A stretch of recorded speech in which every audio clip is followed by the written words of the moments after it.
In the middle of Turkey, there is an ordinary-looking town. And if you find the right doorway, you can walk down a staircase into the ground and just keep going. Past the stables, past the kitchens, past a church cut from solid rock. Down and down, until the town above you is 85 meters over your head, as deep as a 25-story building is tall. This is Derinkuyu.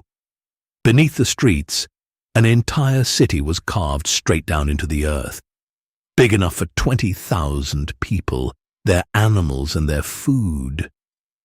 And for centuries, no one up above knew it was here. So who digs a city downward into the ground? And what were they hiding from? To understand Derinkuyu, you have to look at the ground itself. This is Cappadocia, and millions of years ago volcanoes buried the whole region under ash.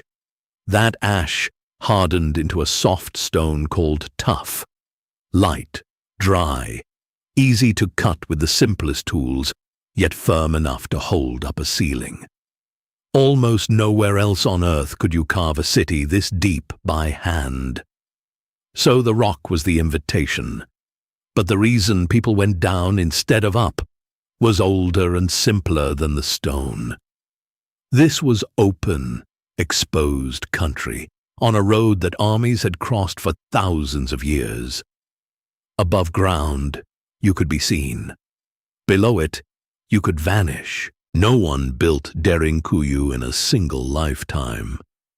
The first tunnels were probably cut around 2,500 years ago by the Phrygians, and every century after that dug a little deeper. Down in the dark, a whole life was possible. Stables sat near the top, so the smell and the heat of the animals stayed above the people. There were kitchens black with soot, presses for wine and oil, storage rooms, wells, even a school with a vaulted stone ceiling. 8 floors are open to visitors today. Archaeologists think the city may reach 18. More than 50 ventilation shafts carried fresh air all the way down. One dropped the full height of the city and doubled as a well. People could close the doors and live down here for weeks. And they had to, because on the surface, the danger never really stopped coming. When Arab armies swept through during the long wars with Byzantium, whole villages disappeared underground and sealed themselves in. They rolled great round stone doors across the passages, heavy as a millstone, with a hole in the center to push a spear through, and each one could only be opened from the inside.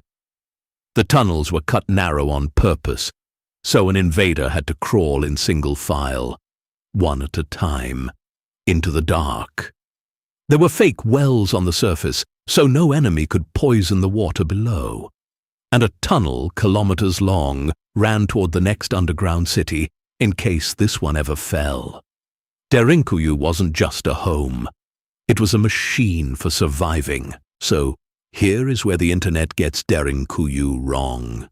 Search for it, and you'll be told a lost civilization built it, or aliens, as a bunker to survive some ancient cosmic catastrophe.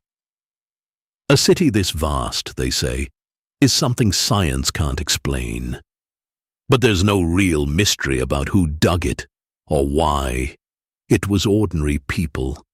The Phrygians first, then Greek-speaking Christians under the Byzantines, carving refuge from very earthly enemies, one raid at a time, across more than 2,000 years.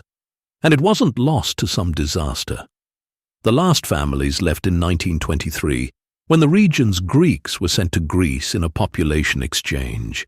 Then, in 1963, a man knocking down a wall in his home broke through and found the whole city waiting in the dark. And that is the real reason it's there. Derinkuyu isn't a marvel left by some forgotten super-civilization. It's something more human than that. The shape fear takes when it lasts for centuries. People kept coming to hurt them, So people kept digging down, deeper than the last generation, turning soft rock into a place the world above couldn't reach. The genius wasn't secret technology. It was patience and stone doors and the quiet decision that it's better to be invisible than to be brave. A whole city built downward so that thousands could simply outlast whoever came next. Not a monument to mystery, a monument to the will to survive. That's why it's there. Every place hides a story like this, just beneath the surface. We'll keep digging them up, one map at a time.